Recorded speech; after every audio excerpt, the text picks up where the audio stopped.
उसी दिन शाम को यानी हफ्ते के पहले दिन जब शागिर्द यहूदियों के खौफ से दरवाज़ा बंद किए हुए जमा थे, यसू उनके दरमियान आकर खड़े हो गए और उन्होंने कहा, तुम पर सलामती हो।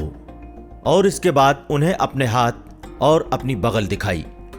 खुदावंद को देखकर शागिर्द बहुत खुश हुए। यसू ने फिर कहा, तुम पर सलामती हो। जिस तरह बाप ने मुझे भेजा उसी तरह मैं भी तुम्हें भेजता हूं। ये कहकर यसू ने उन पर फूंका और कहा, मुकद्दस रूह को इख्तियार करो। तुम जिनके गुनाह माफ करोगे उनके गुनाह माफ हो जाएंगे, और जिनके गुनाह माफ नहीं करोगे वो अपने गुनाहों में गिरफ्तार रहेंगे। यसू की आमद के वक्त 12 में से एक थोमा, जो दिदुमुस कहलाते हैं, उनके साथ नहीं थे। दूसरे शागिर्दों ने उनसे कहा, हमने खुदावंद को देखा है। उन्होंने जवाब दिया, जब तक मैं उनके हाथों में कीलों का निशान न देख लूं और कीलों की जगह पर अपनी उंगली न रख दूं और उनकी बगल में अपना हाथ न डालूं, तब तक मैं यकीन नहीं करूंगा। 8 दिन के बाद उनके शागिर्द फिर घर के अंदर थे और थोमा भी उनके साथ थे।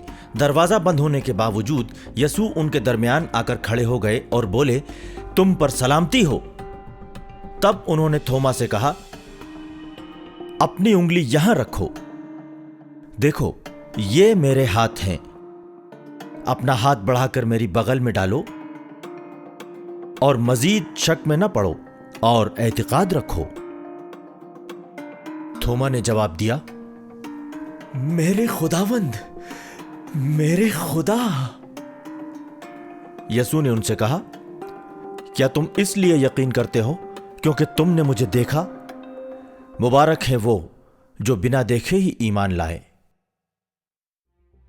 यसू ने अपने शागिर्दों के सामने और भी बहुत से मौजिज़े दिखाए जिनकी तफसील इस किताब में नहीं दी गई है। इनमें वही तफसीलात दी गई हैं जिससे कि आप यकीन करें कि यसू ही खुदा के बेटे हैं और उन पर यकीन करें, उन पर ईमान लाएं और उनके नाम से जिंदगी पाएं।